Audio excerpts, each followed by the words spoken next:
잘 붙이지 않습니다. 설교 제목에 가정법을 붙이지 않는 것이 좋습니다. 그런데 바나바라는 사람 앞에는 가정법을 붙이고 싶습니다. 만약 사도 바울에게 바나바가 없었다면 어떻게 되었을까 한번 생각해 보았으면 참 좋겠습니다. 바나바와 사울, 바나바와 바울, 뗄래야 뗄 수 없는 이 사람들을 살펴보기 전에 우리는 이 사울이라는 청년에게 가장 영향을 준 인물인 스데반 집사에 대해서 잘 알아야만 합니다. 이 그림은 네덜란드 화가 렘브란트가 19살에 그린 그림입니다. 19살에 그린 그림입니다. 첫 작품인데요. 작품의 이름은 유대인들로부터 돌을 맞는 성 스데반입니다. 이 그림에는 약 20명의 인물이 등장하는데요. 그때 19살 때 이미 렘브란트는 빛의 마술사입니다.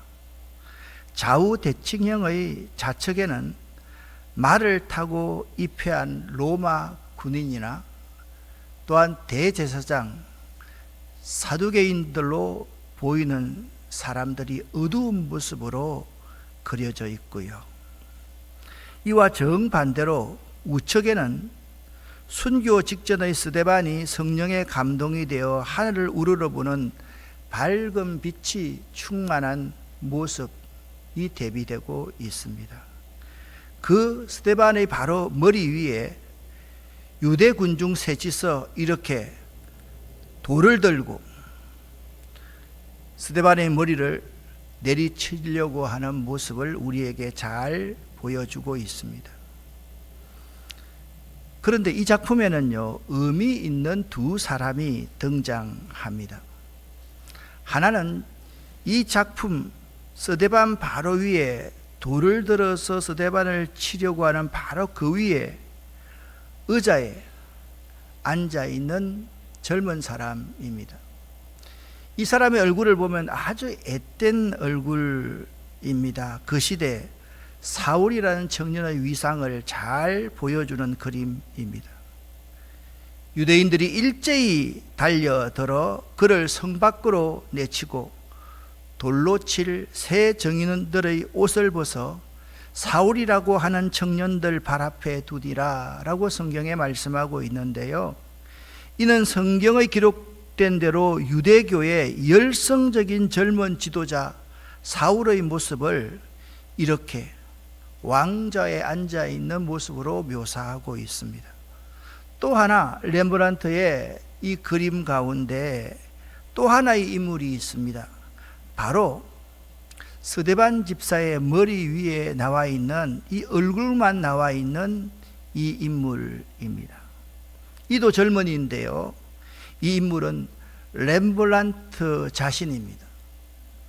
믿음이 없이 어떻게 이 순간을 회피해 볼까라고 비겁한 모습으로 얼굴을 내밀고 있는 렘브란트의 모습입니다. 기독교 핍박에 앞장섰던 사울이라는 청년이 지방으로 흩어진 교인들을 더 많이 체포하기 위해서 다메섹으로 가는 도상에서 예수의 음성을 듣고 혼절한 후에 바울이라는 새 이름을 얻고 거듭납니다. 이 바울의 변화는요, 인류 역사상 수많은 사람들을 그리스도 앞에 무릎을 꿇게 만든 시발점이었습니다. 이 그림은 바울이 다메섹을 향하다가 하늘로부터 비치는 강한 빛 때문에 쓰러져서 눈이 멀어 있는 그림입니다. 예수를 믿는 자들을 박해하던 사울이 다메섹 도상에서 예수를 만나게 된 것입니다. 사도행전 7장 58절에서 스데반을 성 밖으로 내치고 돌로 칠 새 정인들이 옷을 벗어 사울이라는 청년의 발 앞에 둔 이유가 무엇인지 아십니까? 그들이 이 옷을 사울의 발 앞에 둔 이유는 젊고 유망한 율법학자인 사울 앞에서 옷을 벗어 던짐으로써 자신들의 살인 행위를 그 젊은 학자에게 추임받기 위해서였습니다. 나는 죽이지만 이 대단한 학자가 나의 죽음에 대해서 인정을 해주니 나는 이 죽임에 대해서 책임이 없다라는 것입니다. 사울은요, 스데반 집사의 죽임당함을 마땅히 여겼다라고 사도행전 8장 1절에 말씀하고 있습니다.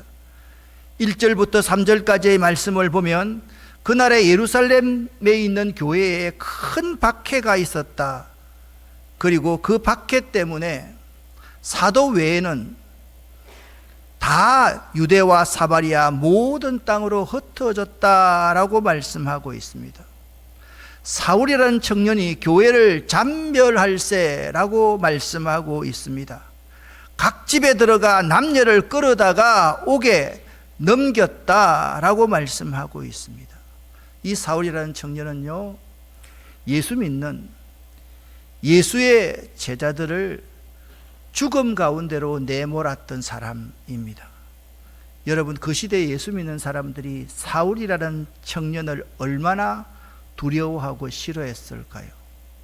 여러분이라면 이런 청년을 용납할 수 있겠습니까, 여러분? 도무지 용납할 수 없었을 것입니다. 이집트 사람들이 이스라엘 백성들을 잔인하게 죽이는 것처럼 사울이라는 청년은 유대인들을, 예수 믿는 사람들을 그렇게 잔인하게 죽였던 것입니다. 이것을 배경으로 오늘 본문 말씀을 여러분과 제가 읽어본다면 이해가 쉽게 될 수가 있습니다. 사도행전 11장 9장 26절 27절 말씀 함께 쉬운 성경으로 읽겠습니다. 사울은 예루살렘으로 가서 그곳의 제자들과 어울리려 했으나 그들은 사울이 제자가 되었다는 사실을 믿지 못하고 모두 사울을 두려워했습니다. 하지만 바나바는 사울을 데리고 사도들에게로 갔습니다. 바나바는 사도들에게 사울이 길에서 주님을 본 것과 주님께서 사울에게 하신 말씀과 사울이 다메섹에서 담대하게 예수님의 이름을 전한 일을 이야기해 주었습니다. 이렇게 해서 사울은 제자들과 함께 지내게 되었습니다. 그는 예루살렘을 자유롭게 다니면서 주 예수님의 이름을 담대하게 전했습니다. 아멘. 여러분 같으면 이런 사울을 믿겠습니까? 만약에 바나바가 없었다고 생각해 보십시오. 바울이 이렇게 기독교 역사에 빛난 사람이 되었을까요? 신약 성경이 27권입니다. 27권 가운데 복음서 5권, 요한복음까지 누가가 사도행전까지 지었기 때문에 5권과 요한계시록, 그리고 요한 1, 2, 3서, 이걸 빼면요 9권 빼고 나면 그 가운데서 13권을 바울이 기록했습니다. 바울은요 기독교 역사에 전무후무한 영향력을 끼쳤던 사람이었습니다. 바울을 바울되게 만들었던 바나바라는 인물은 어떤 사람일까요? 바나바의 이름이 처음 나오는 본문이 사도행전 4장 36절 37절입니다. 37절에 바나바가 밭이 있음에 팔아 값을 가지고 사도들 앞에 두니라, 그렇게 말씀하고 있습니다. 초대교회는요 성령이 충만한 교회였습니다. 성령이 충만하니까 자기 속에 자기가 주인이 아니고 주님이 주인이기 때문에 그들은 욕심에서 자유로울 수 있었습니다. 초대교회에 사도행전 2장 말씀과 사도행전 4장 말씀, 5장 말씀을 보면 초대교회는요, 있는 사람들이 자신의 모든 재산을 다 팔아서 사도들 앞에 내놓고, 사도들은 가난한 사람들이 핍절하지 않게 그들의 필요에 따라서 나누어 주었다라고 말씀하고 있습니다. 그러니까 바나바는 사도행전에 처음 나타나는 그 순간부터 자신의 전부를 하나님의 것으로 고백하는 신앙이었던 것입니다. 이것은 쉽지 않는 일이었습니다. 사도행전 11장 21절 말씀부터 보면 수많은 사람들이 믿고 주님께 돌아오는 상황이었습니다. 그러니까 안디옥에 있는 안디옥 교회에 수많은 사람들이 믿고 사람들이 모이기 시작했습니다. 지도자가 필요했습니다. 그래서 예루살렘에 있는 사도들이 회의를 하여서 바나바라는 사람을 안디옥 교회에 담임 목사로 보내자라고 결정하게 되었습니다. 바나바, 이 사람은 안디옥 교회 사도였습니다. 예수님이 직접 택하신 12제자는 아니었지만 초대교회 복음 전파에 힘썼던 사도로 불렸던 사람, 이 사람이 바나바였습니다. 23절과 24절 말씀을 보니까 바나바가 안디옥 교회 담임 교역자로 가서 제일 먼저 안디옥 교회 위에 있는 하나님의 은혜를 보았다라고 말씀하고 있습니다. 기뻐했다라고 말씀하고 있습니다. 안디옥 교회가 나를 어떻게 대우할까? 교인들이 어떤 사람일까? 이런 부분에 관심 갖는 것이 아니라 그는 하나님의 은혜를 보았던 것입니다. 그리고 모든 사람에게 굳건한 마음으로 주와 함께 머물러 있어라 권하면서 그는 안디옥 교회를 목회를 했습니다. 그는요, 하나님의 은혜를 볼 줄 아는 영적 안목이 있는 사람이었습니다. 바나바를 오늘 사도행전 11장에 이렇게 표현하고 있습니다. 그는 착한 사람이요 성령 충만한 사람이었고 믿음 충만한 사람이었다라고 말씀하고 있습니다. 착하다라는 말을요, 우리는 교회에서는 그렇게 많이 하고 있지 않습니다. 근데 사실 이 착하다라는 단어가 성령의 9가지 열매 가운데 있습니다. 성령의 9가지 열매 여러분 다 외우시죠? 고개를 끄덕끄덕 하시는 분이 별로 없는 것 보니까 못 외우시는 것 같습니다. 자, 보세요. 사랑과 희락과 화평과 오래 참음과 자비와 그 다음에 양선입니다. 이 양선이 바로 착함과 똑같은 단어입니다. 그러니까 양선, 이 착함이라는 것은 자비로운 마음을 가지고 수동적으로 있는 것이 아니라 적극적이고 능동적으로 그 마음을 표현하는 것, 이것을 바로 착하다라고 말하고 있는 것입니다. 바나바는요, 마음속에만 두고 있지 않았습니다. 가난한 사람이 있으면 자기의 모든 것을 다 팔아서 가난한 사람의 필요를 채워주는 착한 사람이었습니다. 마음속에 거짓이 없고 간사함이 없는 그러한 순수한 사람이 바나바였던 것입니다. 바나바는 성령 충만한 사람이었습니다. 성령의 이끌림에 따라 사는 사람이었기 때문에 자기를 생각하지 않고 항상 주님과 공동체를 먼저 생각하는 사람이었습니다. 바나바는 믿음으로 사는 믿음 충만한 사람이었습니다. 그러니까 요약하자면 바나바는 영적인 것을 볼 줄 아는 영적 안목이 있는 사람이었고, 바나바는 양선이 있는 착한 사람이었고, 성령 충만한 사람이었고, 믿음 충만한 사람이었다라는 것입니다. 25절 26절 말씀에 보면 이 바나바가 안디옥 교회를 목회하면서, 자 24절 마지막에 보니까 이에 큰 무리가 죽게 더하더라. 안디옥 교회가 성장하기 시작했습니다. 그때 혼자서 이 많은 교인들을 감당할 수 없으니까 사울을 찾으러 다소에 가서, 다소라는 곳이요 사울의 고향입니다. 길디기야 다소. 그러니까 안디옥에서 길리기아 다소까지 가는 것은 가까운 길이 아닙니다. 해안선을 따라 올라가서 한참 멀리 가는 그러한 길이었습니다. 사울을 만나서 그를 모시고 와서 함께 안디옥에서 제자들을 양육하기 시작했습니다. 그리고 이 안디옥 교회가 최초로 그리스도인이라고 일컬음을 받게 한 사람이 바나바였습니다.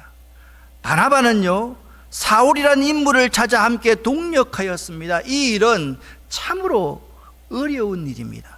바나바는 바울과 함께 큰 무리를 가르친 교사였고요, 그들을 그리스도인 되게 하였습니다. 여러분, 그리스도인 그러면 대수롭지 않게 생각하는데요, 그 시대 로마가 세계를 지배하는 시대였기 때문에 로마의 황제가 모든 것의 전부였습니다. 그리스도인들은 로마의 황제가 모든 것의 전부가 아닌 예수 그리스도가 모든 것의 전부입니다라고 고백하는 사람이었습니다. 그렇기 때문에 그들은 황제 숭배를 거부하고 오직 그리스도 예수만 믿기로 작정한 사람이었기 때문에 세상이 감당치 못할 사람이라는 뜻이 그리스도인이라는 뜻인 것입니다. 바나바라는 인물은 사도들이 이 바나바라는 인물을 어떻게 평가했을까요? 바나바가요, 예수님을 인격적으로 만나 그리스도의 제자가 되면서 원래 바나바의 본 이름은 요셉이었습니다. 그런데 사도들의 입장에서 바나바를 보니까 정말 바나바는 괜찮은 믿는 사람이었습니다. 날마다 볼 때마다 기도하는 사람이었고요, 볼 때마다 부정적인 말을 하는 사람이 아니라 사람들을 위로하고 격려하면서 사람을 세워주는 사람이 바나바였습니다. 그래서 사도들이 바나바에게 요셉에게 별명을 붙여 주었는데, 이 사람은 기도하는 사람이다, 이 사람은 위로자이다. 그래서 이 사람의 이름을 그때부터 요셉이라고 부르지 않고 누구라고 불렀다고요? 바나바라고 불렀다. 그러니까 별명이 본명이 되었던 사람이 바나바였습니다. 바나바는요, 기도하는 사람이었고요, 위로함으로 다른 사람을 세워주는 사람이었습니다. 미국 미시간주의 성요셉 고아원에 문제 소년 한 명이 들어왔습니다. 이 소년은요, 매일 매순간 원생들과 싸움을 일삼았습니다. 이때 이 소년을 담당한 선생님이 있었는데, 이 선생님의 이름이 베라다 선생님이었습니다. 이 선생님이 매우 인격적이고 좋은 선생님이셨습니다. 선생님은 이 비행 청소년에 대해서 인내심을 갖고 끊임없이 이 소년을 돌보고 또 격려했습니다. 선생님은 그 소년을 보고 이렇게 말씀하셨습니다. 하나님은 너를 매우 사랑하신다. 큰 꿈을 갖거라. 이렇게 격려하며 선생님과 그 비행 소년은 함께 지냈습니다. 그러나 그 소년의 행동에는 변화가 없었습니다. 결국 그 소년은 그 고아원에서 계속 있을 수가 없어서 퇴학을 당하게 되었습니다. 시간이 흘러갔습니다. 소년은 퇴학을 당하고 여러 가지 자기 인생에 대해서 생각에 잠기게 되었습니다. 결국 이 소년은 베라다 선생님의 가르침이 참으로 소중하다는 것을 느꼈습니다. 그리고 이 소년은 피자 가게에 취직을 해서 열심히 일했습니다. 그 소년은 이제 피자 만드는 기술자가 되었습니다. 소년에겐 피자 한 개, 도우를 만드는데 11초에 반죽하는 탁월한 솜씨를 이 소년이 갖게 되었습니다. 그의 머릿속에 베라다 선생님이 심어준 큰 꿈으로 가득 차기 시작했습니다. 소년은 자신의 꿈을 실현시키기 위해서 피자 회사를 설립했습니다. 이 회사가 미국에서 두 번째로 큰 도미도 피자 회사입니다. 이 소년의 이름은 토마스 모나함입니다. 현재 이 토마스는 피자 산업을 통해 벌여들은 돈으로 미국의 프로 명문 구단인 디트로이트를 운영하고 있습니다. 그리고 수많은 청소년들에게 장학금을 지불하고 있습니다. 그는 모든 사람들에게 힘을 주어 이렇게 말합니다. 내가 사업에 성공할 수 있었던 것은 베라다 선생님의 가르침 때문입니다.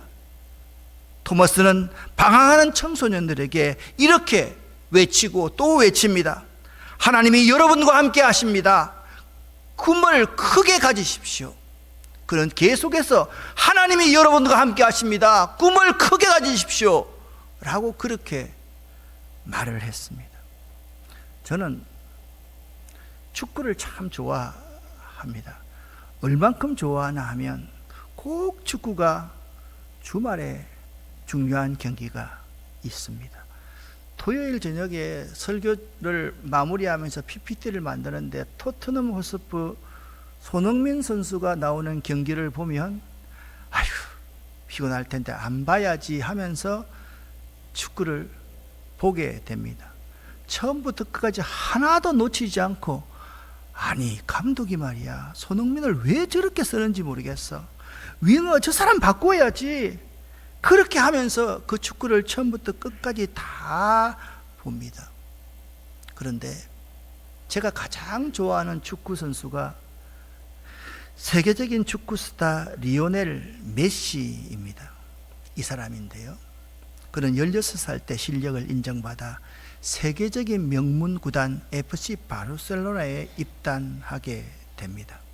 그 팀에는요, 이미 이 사람이 누군지 압니까? 호나우딩요.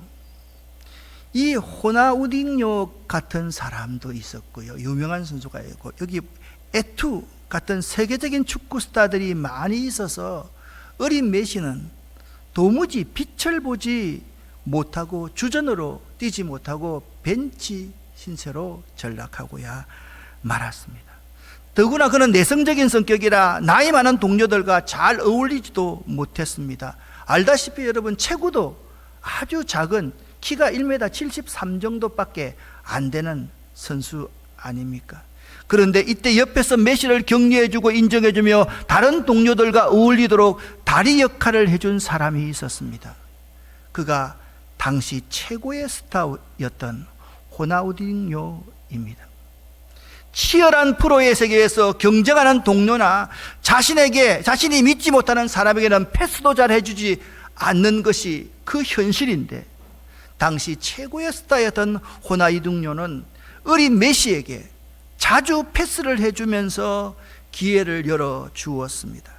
결국 메시는 호나우딩요로 인해서 팀에 적응하기 시작하였고 필드에서 자기 기량을 마음껏 발휘할 수 있는 선수가 되었습니다.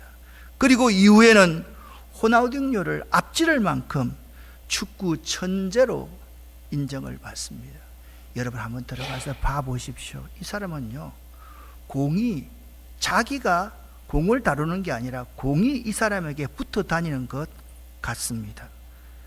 결국 호나우딩요가 2008년 AC 밀란이라는 팀으로 이적하여 떠나게 되는데, 이 호나우딩요가요, 팀을 떠나면서 자기의 등 넘버인 10번을 메시에게 넘겨주고 떠납니다. 세계적인 축구 스타 메시에게도 호나우딩요라는 동료가 있었기 때문에 그의 재능을 펼칠 수 있었던 것입니다. 오늘날 우리가 살고 있는 이 각박한 이 세상, 이곳에서 누군가를 도와주고 따뜻하게 누군가를 품어주고 그 사람이 바르게 자리를 잡을 수 있도록 디딤목이 되어주는 사람이 우리 공동체에 참 많이 필요합니다.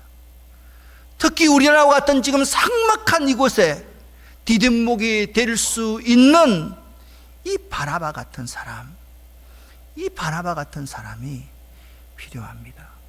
바울에게 바나바는 그런 인물이었습니다. 얼마나 사울이라는 사람이 사람들의 미움을 받았는지 아십니까? 두려움의 대상인지 아시지 않습니까? 그 제자들에게 바울을 일일이 소개하며 일꾼을 발굴하고 후원하는 사람이 바나바였습니다. 사울이 다메섹으로 예수의 제자를 핍박하러 가다가 회개하고 변화되었습니다. 그러나 사울의 변화를 어느 누구도 인정해 주지 않았고 믿지도 않았습니다.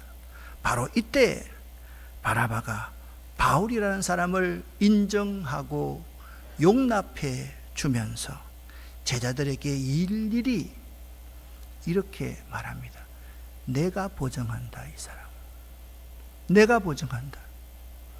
이것은 바나바가 얼마나 그 공동체에 신망이 있는 영향력 있는 인물인가를 우리에게 보여주고 있습니다. 이것은 결코 쉬운 일이 아닙니다. 내가 이 사람을 보장한단 말이야. 이걸 쉽게 할 수 있는 사람이 많이 있습니까? 사도행전 9장 26절 27절 오늘 본문이 바로 그 말씀입니다.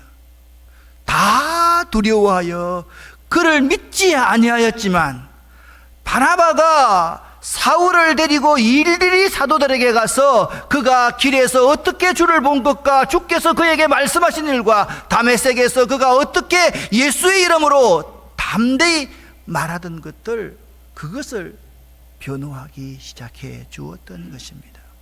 바나바는요 사울을 용납하고 인정하여 주었습니다. 그뿐 아니라 사울이 바울로 변하여 제자로 아무런 일터가 없었을 때에 직접 안디옥에서 길리기아 지방 다소까지 찾아가서 그에게 일할 기회를 주었습니다. 사도행전 11장 25절 26절 말씀 아닙니까? 그리고 안디옥 교회는 그리스도인이라는 말을 처음 들은 교회였습니다. 안디옥 교회가 크게 성장한 이유는 바나바가 바울의 과거의 잘못을 지적하지 않고 함께 손을 잡고 일하도록 배려하고 격려했기 때문입니다. 우리도 마찬가지입니다. 우리 속에 사단은 자꾸 그 사람의 과거만 바라보게 합니다. 과거의 일만 생각하게 합니다. 과거에 저 사람이 어떻게 했는데 그런 생각만 하게 됩니다. 그런 것이 아닙니다. 그 과거의 잘못을 지적하지 않고 내가 용납하고 나의 따뜻한 가슴으로 그를 받아주고 품어주면서 그가 일어날 수 있도록 손을 잡아주고 그에게 일할 수 있는 장을 만들어주는 것, 이것이 참으로 중요한 것입니다. 사랑하는 성도 여러분, 기도하면서요 사람을 위로하고 격려하는 바나바 같은 사람이 있으면 그 공동체는 힘을 얻습니다. 이 공동체 가운데 기도하면서 사람을 위로하고 격려하고 사람에게 힘을 주고 기쁨을 주는 사람이 한 사람이라도 있다고 한다면 그곳에서 놀라운 역사가 일어남을 믿으시기를 예수 이름으로 간절히 축원합니다. 여러분, 바나바는요 이뿐만이 아닙니다. 세계 선교의 장을 처음 연 사람이 바나바였습니다. 땅끝까지 복음을 전하는 것은 하나님의 열렬한 소원입니다. 하나님께서 마태복음 28장 19절 20절 말씀에 이렇게 말씀하고 있습니다. 그러므로 너희는 가서 모든 족속으로 제자를 삼아 아버지와 아들과 성령의 이름으로 세례를 주고 내가 너희에게 분부한 모든 것을 가르쳐 지키게 하라. 볼지어다 세상 끝날까지 내가 너희와 함께 있으리라. 그렇게 지상 명령을 하셨습니다. 우리에게도 세계 선교에 소망이 있습니다. 선교가 교회의 사명이요 우리들의 사명이 될 수 있어야만 합니다. 그리고 우리 아름다운 교회는 이슬람 선교에 대한 거룩한 사명을 가지고 있습니다. 우리는 이슬람 그들 이념의 이데올리기에 사로잡혀 있는 그들을 구원할 사명이 우리들에게 있습니다. 그걸 위해서 우리가 헌신하고 헌금하고 또 함께 공동체를 만들어 갈 수 있어야만 합니다. 사도행전 13장 2절부터 5절까지의 말씀을 보면 안디옥 교회는 이런 교회였습니다. 주를 섬겨 금식할 때에 성령께서 안디옥 교회에 말씀하시는 말씀을 지도자들이 들었습니다. 내가 불러 시키는 일을 위하여 뭡니까? 세계 선교였습니다. 하나님이 불러시키는 일을 위해서 담임 목사인 바나바와 사울을 따로 세우라고 하나님께서 말씀하셨습니다. 이에 금식하고 기도하고 두 사람에게, 넘버 원, 넘버 투, 이 두 사람에게 기도하고 안수하여서 선교사로 파송한 교회가 안디옥 교회였습니다. 이 두 사람이 성령의 보내심을 받아 하나님의 말씀을 유대인의 여러 해당에서 전하였다라고 말씀하고 있습니다. 사실 교회를 담임하고 있는 담임 목사가 자신의 기득권을 다 내려놓고 선교한다는 것, 그렇게 쉬운 일이 아닙니다. 바나바는 자기의 인기나 명예, 성취욕보다도 하나님의 일을 더욱 중요한 관심사로 여겼습니다. 그래서 그는 항상 바울을 먼저 세웠고요, 항상 그가 바울을 먼저 섬겼습니다. 사도행전을 찬찬히 한번 읽어나가 보시기를 바랍니다. 11장, 12장, 13장, 12절까지에 보면 항상 두 사람의 인물이 나오면 바나바가 먼저 나옵니다. 바나바와 바울, 바나바와 바울.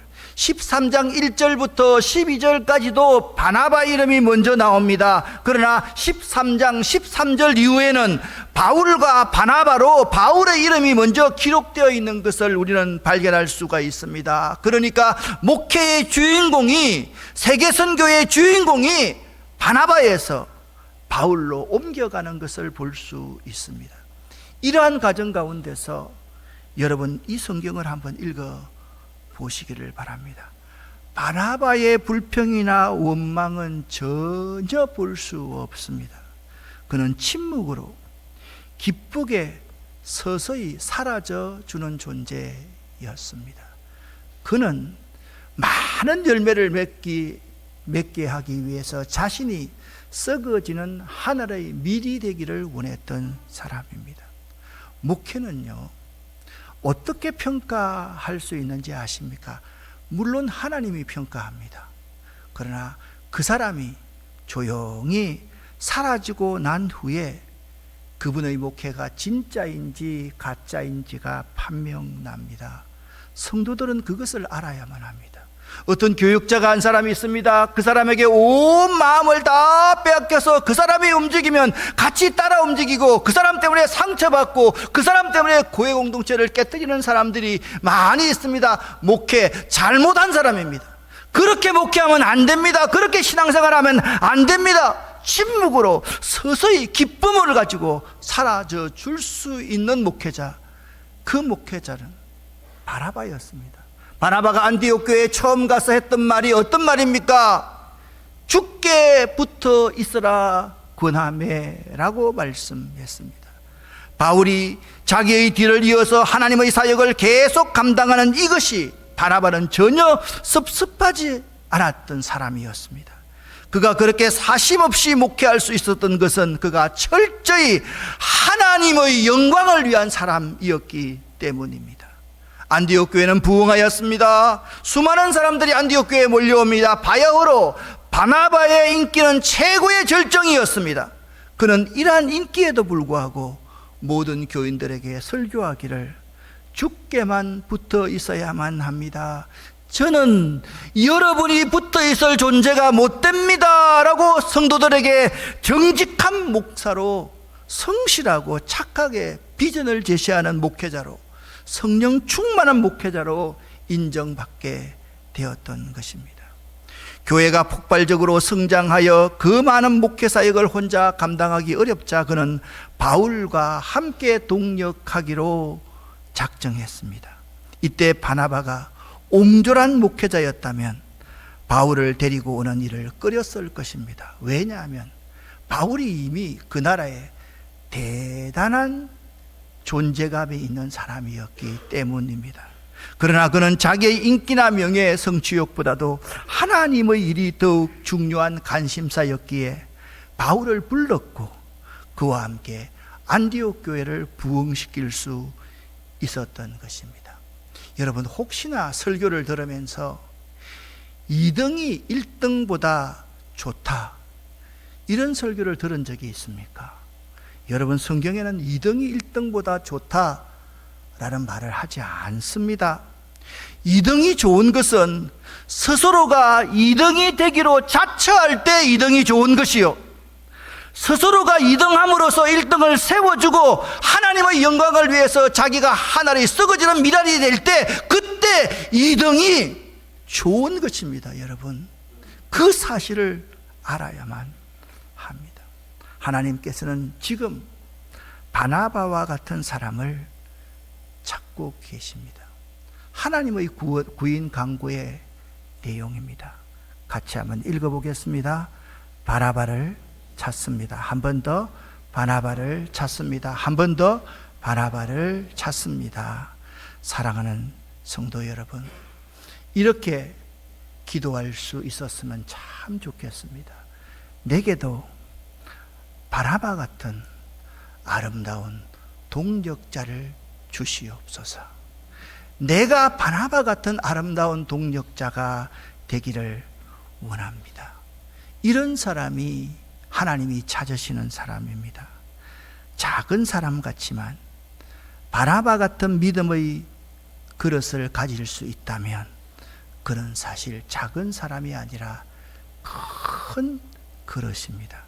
하나님이 찾으시는 사람, 저 사람이 없었더라면 어떻게 되었을까? 그런 사람이 될 수 있기를 예수 이름으로 간절히 축원합니다. 기도하겠습니다. 하나님 아버지여, 하나님이 찾으시는 사람, 바나바 같은 사람이 되기를 원합니다.